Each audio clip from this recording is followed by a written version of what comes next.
আসসালামু আলাইকুম। ঠান্ডা এবং কাশিতে অনেক উপকারী একটা আয়ুর্বেদিক চা। আমি এখানে উপকরণগুলো নিয়ে নিয়েছি: লেবু, পুদিনা পাতা, খাল, লবঙ্গ, এলাচ, কাঁচামরিচ আর তুলসী পাতা।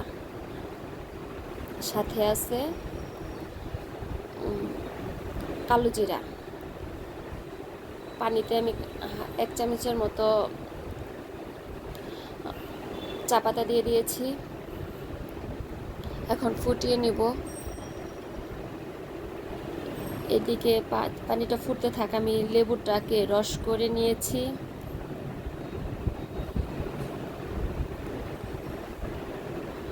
পুরা লেবুটাই রস করে নিয়েছি।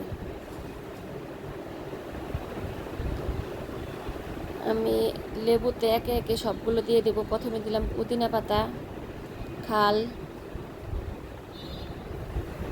তুলসী পাতা,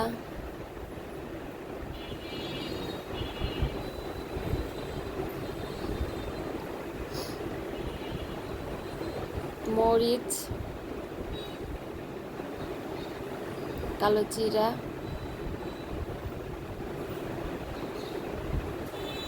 এখন ফুটিয়ে রাখা চাটাকে ঢেলে দিব।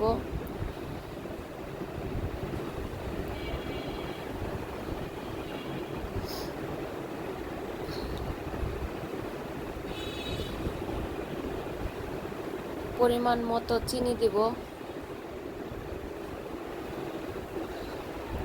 পরিমাণ মতো চিনি দিয়ে দিয়ে খেয়ে দেখো। তৈরি হয়ে গেল আমার আয়ুর্বেদিক চা। খেয়ে দেখো কতটা মজার এবং কতটা উপকারী।